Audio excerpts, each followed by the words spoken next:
ଆରେ କୋଉଠି ତମେ? ମୋର ଗୋଟେ ଆଜି ସକାଳୁ ଆସି ପହଞ୍ଚିଲି ଭାଇ।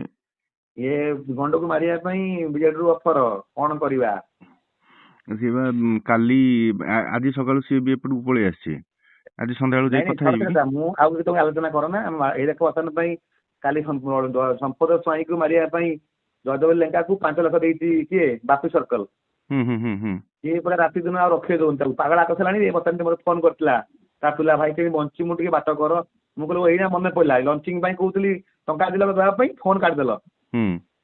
ଏବେ କାହିଁ ତାଙ୍କୁ ସାହାଯ୍ୟ କର? ସେଥିପାଇଁ ତମେ ଏଥିରେ ମୋର ଖାସ ଥିଲା ଗୋଟେ ଆଜ୍ଞା। ଜଣେଇଲି। ବର୍ତ୍ତମାନ ପାଇଁ ବିଜେଡି ତରଫରୁ ତମରି ସେଇପଟ ଲୋକ ଫଣ୍ଡିଂ କରୁଛନ୍ତି, ନା ତ କହିପାରିବିନି। ହଁ ହଁ ହଁ ହଁ ହଁ ସେ ହଁ। ମତେ ଲିଙ୍କ ଦେଇକି ପଠେଇଲା, କହିଲା ଦେଖନ୍ତୁ ଆମର ପୁରା ବିଜେଡି ପାଇଁ, ବିଜେପି ପାଇଁ ଟଙ୍କାଟେ ଦେବେନି, ଆଉ ହୁଁ ଆପଣ କଣ ରେଡି କରନ୍ତୁ, ତାକୁ ଯେତେ ହାର୍ଡ କରିପାରିବେ ଆମେ ଫଣ୍ଡିଂ ପୁରା କରିବୁ। ହୁଁ ଏଇଥିପାଇଁ ହୁଁ। ତମ କାନୁନ ପକେଇ, ତମେ ଲୋକାଲ ପିଲାଟା କହିବ ହଉଛି ନାଇଁ ଆମକୁ ଇଏ କଲାନି, ବର୍ତ୍ତମାନ କାନରେ ପକେଇ ଦିଅ। ହଁ ମୁଁ ଆଜି ଆଉ ତମକୁ ପଠେଇ ଦେଇକି 50,000 ଲକ୍ଷେ କହିଦେଇକି ଲାଭ କଣ ମିଳିବ? ନାଇଁ ନାଇଁ, ମୁଁ ଆଜି ସନ୍ଧ୍ୟାବେଳକୁ କଥା ହେଇକି ନହେଲେ କଥା କରେଇଦେବି ଆପଣଙ୍କୁ ଡାଇରେକ୍ଟ ଫୋନରେ। ମାନେ ତାପସୀକୁ ଅଲରେଡି ମୁଁ ସ୍କ୍ରିପ୍ଟିଂ ପାଇଁ ଦେଲିଣି। ଦେଖ ଆମର ରଞ୍ଜନ, ଆଜ୍ଞା। ଆମର ଚ୍ୟାନେଲ ବଞ୍ଚିବା ଦରକାର। ଇଏ ଖଳା ବିଜେପି ବାଲା କାର ନୁହନ୍ତି। ଇଏ କେହି କାହାର ଏତେ ନୁହନ୍ତି। ଭୋଗିଲା, ହୁଁ ତାଙ୍କ ଟିକେ ଦୟାମାୟା ଅଛି, ଆଉ କିଏ ବଞ୍ଚେଇବ ବୋଲି କି? ହୁଁ ଛାଡ, ଆମର ମୁଣ୍ଡ ପରିବାର ନାହିଁ। ସେ ଖାଲି ହାଲକା କହିଦିଅ, ବା କହିଲେ ଆମକୁ ଦୋଷ ଦେବନି। ହଁ ହଁ।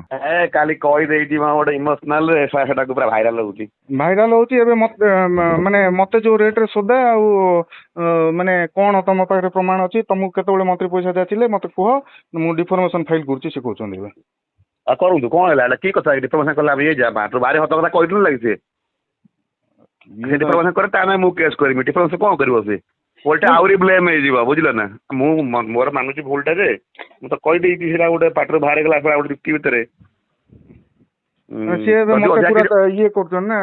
ତମକୁ କେତେବେଳେ ଆମେ କହିଲୁ ହଁ 5 ଲକ୍ଷ ଟଙ୍କା ଦବୁ, ତମେ କଣ କହିଛ ଅଫିସରେ, ତମ ସାଙ୍ଗରେ କଣ ସମ୍ପର୍କ? ସେ ବିଜେଡି ବାଲା ମତେ ଫୋନ କରିକି ଭାଇ ବଢିଆ ଗୋଟେ ହାଇଲାଇଟ ହଉଛି। କଣ କହିବି ଭାଇ? ଛାଡ ଏଇଟା ଟିକେ ହେଇଯାଇଛି ମିଷ୍ଟେକରେ, କିଛି ବ୍ୟସ୍ତ ହୁଏ ନା। ଯଦି କହିଲା ମତେ କହିବ, ମୁଁ କଣ ତମେ ଛାଡ଼ିଦେଲି ନା ତମକୁ ଇଏ ହେଇଗଲା? ହୁଁ। ଶୁଣ, ଡରିଲେ କଣ ହବ? ତମେ କଥା ହେଇଥିଲ, ସିଏ କହିଲେ ନା ମୁଁ କଣ କହିଥିଲି ଏଇଆ କହିବା ପାଇଁ, ନା କଣ? ଏଇଆ କହିବ, ଆପଣ କଥା ହେଇଥିଲେ ଫୋନରେ, ଆଉ ସିଏ ସେଇଟା ଗୋଟେ କହିଦେଲେ, କଣ ପାଇଁ କହିଦେଲେ ମୁଁ ଜାଣିନି। ଠିକ ଅଛି, କଥା ଯଦି ହଉଛି। ଅଧିକା କିଛି କଲେ କହିବ, କିଛି ଭୟ କର ନା। ଶୁଣ, ହଁ ରିକ୍ସ ଦେଲେ ଆକୁ ସିଏ ବର୍ତ୍ତମାନ ପାଇଁ ତମ କିଛି ବି କଲେ, କେସ୍ ବାସ କରନ୍ତୁ କି ଡିଫାମେସନ କରନ୍ତୁ, ଯାହା ବି କରନ୍ତୁ, ଓଲଟା ସେ ଆହୁରି ବଦନାମ ହେବେ। ହଁ।